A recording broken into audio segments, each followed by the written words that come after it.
Derlun longsor besar melanda jalan provinsi kilometer 84 dan 82 di Kecamatan Sungai Mas, Aceh Barat.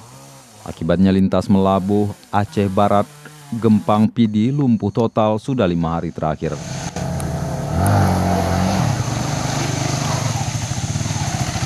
Sementara itu prajurit TNI dari Kodim 0105, Koramil Sungai Mas, pihak kecamatan dan masyarakat melakukan pembersihan secara manual dengan menggunakan cangkul. Dia udah mengecek. Iya. Kan nggak mungkin penanganannya ini saja, nanti turun lagi.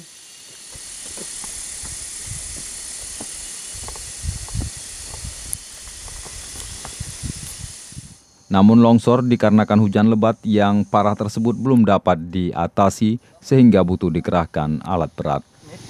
Metik agak sulit dia bannya. Kecuali ada tali tadi narik. Dari pihak TNI selaku yang mempunyai wilayah di sini, petunjuk komandan untuk minimal segera mengatasi, minimal membantu masyarakat agar bisa lancarnya transportasi. Tapi masih lumpuh nih Pak?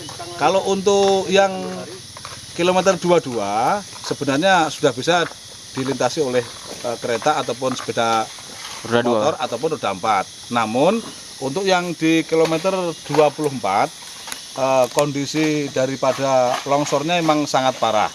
Sepanjang 60 meter, lebarnya 6 meter, serta ketinggian material itu mencapai variatif 1 meter sampai dengan 2,5 meter.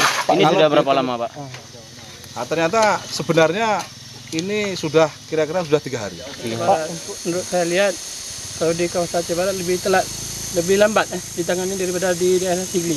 Ini lambat kali penanganannya. Lambat kali penanganannya. Ini sudah berapa hari? Sudah 4 hari. 4 hari. Ya. Harapannya Ini nih, Bang mau kemana Bang? Saya mau pulang kampung. Jadi harus dorong-dorong itu Bang ya? Ya, sudah sering nih ya. berapa jauh udah Bang dorong-dorong? Udah berapa jauh dorongnya? Saya sudah sering terjadi seperti ini ya. Sudah sering. Berapa hari? Kapan, Pak? Lebih kurang sudah 3 hari. 3 hari. Kejadian ini. Sudah lapor ke provinsi Pak?